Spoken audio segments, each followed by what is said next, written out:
Alright guys, for those of you guys who are super tapped into sneaker culture, a lot of you guys may know that one of the biggest things that happened this year in 2025 just happened this past Thursday, October 2nd, where Adil Shams of CoolKicks LA, the CEO and founder of CoolKicks, was arrested along with other employees as well. And this is an ongoing scandal. I'm going to give my opinion on it. No one really knows exactly what's going on, but we can definitely do a comprehensive analysis because this is a very interesting situation.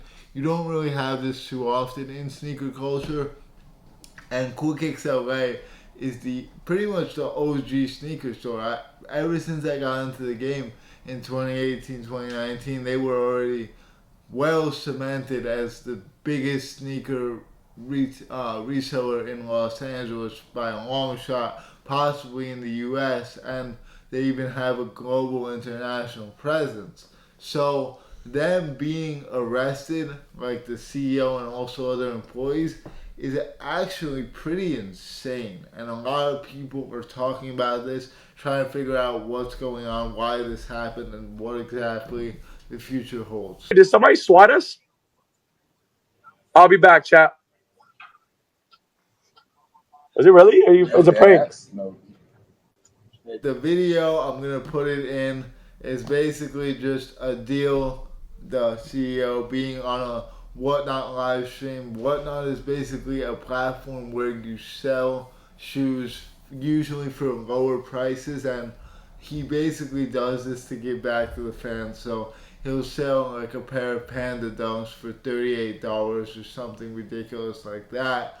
And he was in the middle of doing that when the police raided CoolKicks LA. He originally thought this was a swatting, like a prank, which could have been possible, but it indicates that he didn't know what was going on. Take that for what you will. And he was basically arrested. So we're going to go over what happened. He was already released. But there's two possibilities that could have happened. I have two articles claiming two different things, and this is oftentimes when something like this happens, you don't really have a clear answer because it's so fresh. Like it just happened 2 seconds ago, so no one really knows. And it was also close to the weekend. So there is actually going to be a suit on October 23rd. There's going to be an open investigation and all that stuff. But them actually raiding the CoolKicks warehouse, the LAPD, basically implies that they have something on them, right? You can't just unlawfully seize property, and property was seized.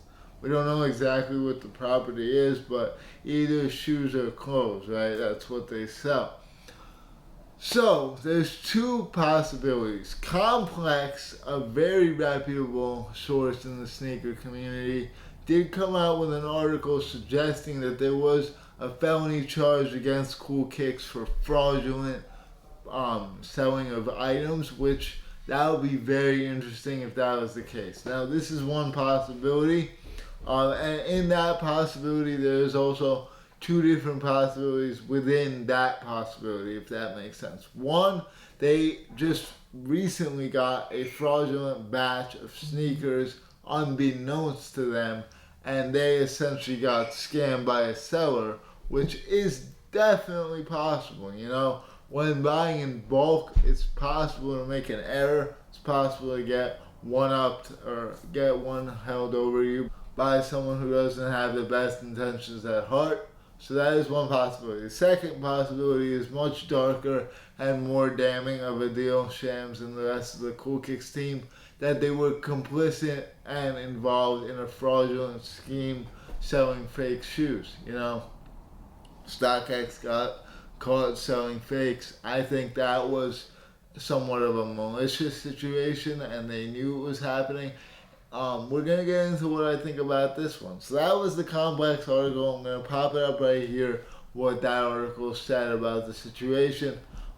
As of right now, from what I've seen, there is no official title to the charge that CoolKicks has received, and the whole thing is under active investigation. So I don't think we'll get an answer until the 23rd, or maybe even after that. because with open lawsuits, you don't really get much information till the process starts being underway and unfolding. You can see how it's going, what direction. We don't know the official name of the charge right now. So Complex is claiming felony charges. Another news website, KTLA, is claiming that this had to do with stolen merchandise. In this case, it's almost certain that CoolKicks didn't know that the merchandise was stolen. I don't think that they would purposely buy stolen merchandise from a thief or a criminal. That just doesn't seem plausible. Also, how would you know that merchandise was stolen? It's not like it says in lettering stolen merchandise, right? So that is also the story that CoolKicks is going by. I'm going to pop a picture of their official Instagram post. Rami the Icon is also going along with this story, or this basically explanation, you can say, depending on whose side you're on. So what do I think is actually going on? Now, I do think that Rami the Icon and the other employees at the store are excellent, legit checkers. And not only that, they usually know most of the sellers that bring in those high ticket items that would be faked.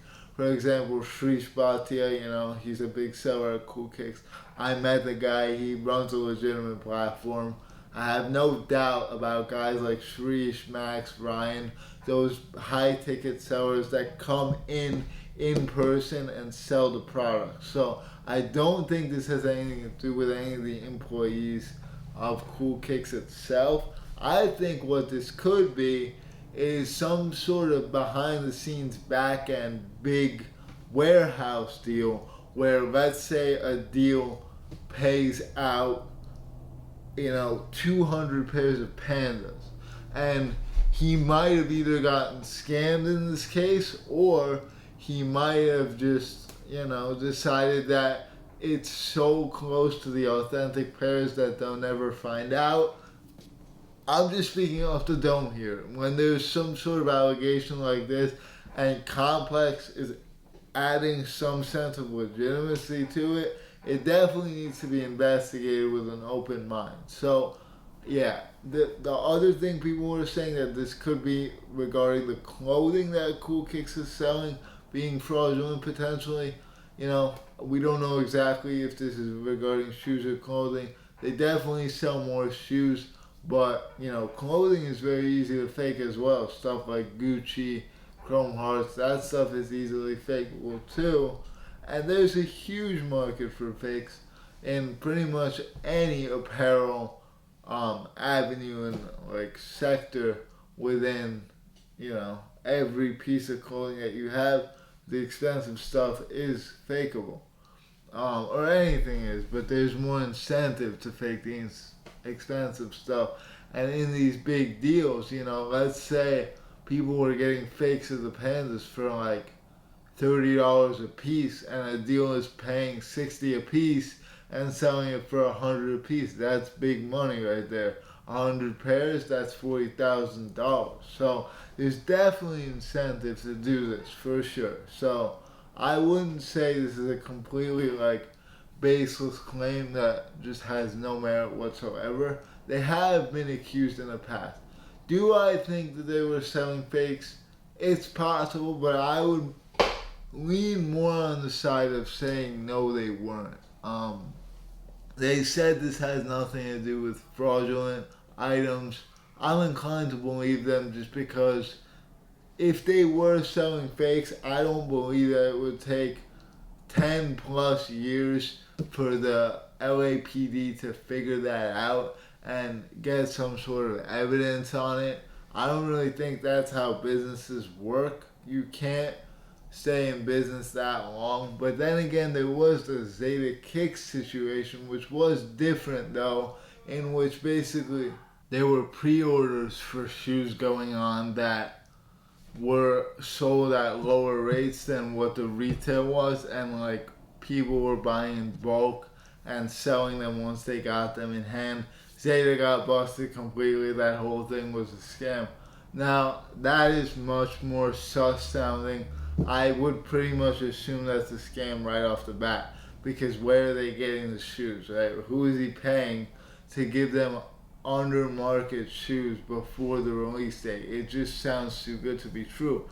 In the case of CoolKicks, their pricing is on point. Their customer service leaves much to be desired, I would say, because they're very stingy about returns, but that's also to cover their own ass. So we don't know. We don't know. I think if it is anything, it would be more of a up top sort of scheme rather than the employees being in on it. But for now, the employees are standing with their place of work. So let's see what happens next. This is a pretty serious allegation. One more thing I did want to talk about, I'll just throw it in here because it's not about the fraudulent thing, but it's another controversy surrounding Rami the Icon, in which there was a sale that went through with Sneaker Plug Max. His name is Max the Plug. He's basically a plug. He sells great shoes that are legit for pretty good prices, which constitutes a plug, you know. And there was a deal in the last video, 2 videos ago, for a pair of Kobe's. It was a yellow pair of Kobe 4s that was a China exclusive, and Max has special access to the China exclusive markets. He brought these to Rami, and Rami basically, he said originally that he would pay $350 for every pair of these China Kobe's. I think they're called like the CTLs or something. I'm gonna put a picture right here of them. He was gonna pay $350 a pair for every pair that was a size 10 and above, and then $300 for all the ones that are lower than size 10. But then what happened was, basically once he looked at the sizing of all the shoes, he realized that there was only like 2 pairs out of the 20 that were below size 10, and they were like 8 size 10s. So on a dime, he switched it so that all of the size 10s get down to $300, and he sort of convinced Max to do it. And people were saying like this wasn't cool of Rami and he shouldn't have done this. But I'm gonna tell you guys right now, if you look at StockX right now for these shoes, they're called the CHBL Kobe 4 Pro Tros, China exclusive, right? Retail on them, let's see what retail is. Retail is $190, so it is a regular retail, but they're not available in the US and they'll never be available. Size 10 on StockX is $350 flat. I'm going to show you guys that right there. $350 flat. And size 10 and a half is $356. Once you bump up to size 11, it jumps to $410. Size 12, $505. Size 13, $450. So if you were to sell on StockX right now, size 10 at $350, you would only get $304 payout. So that's basically $300. Now, I could definitely see the argument for being like, Max should be paid more because he's a loyal customer and he brings in the shoes first to CoolKicks. But listen, if Max took an issue with that deal, he could have said so. Him and Rami seem very comfortable with each other, and I don't see any reason why he couldn't have negotiated himself. People are saying, why not meet in the middle at $325? Guys, if you're a buyer, are you gonna tell your seller to raise the price on you? No, right? It's a negotiation, no matter who it is. If I was negotiating with my best friend, I'd be doing the same thing. If he offered me a pair of shoes for $300, am I the one that's supposed to say $325? No, that was on Max. If Max thought that he should be paid $325 per pair on size 10s, then he should have said that, and I'm sure Rami would have probably agreed. I'm almost positive. Yeah. But that's my little rant of the day. I haven't really made a video like this in a while, but I thought in this case it was probably important to make one because CoolKicks is big, and if they're scamming people, it's a problem for the sneaker game. Even though the sneaker game is already kind of struggling and pretty dead as it is, this would be an even bigger issue than people could even imagine. But it is all to be revealed. I'm not going to say with certainty one way or another. We really don't know. But I hope you enjoyed this video. If you guys like these type of videos, let me know because I could definitely make more of them. I don't even need any shoe in my hand to make them. I just need my brain. But yeah, with that being said, thanks for watching. Take care. More to come. I'll see you soon. Peace.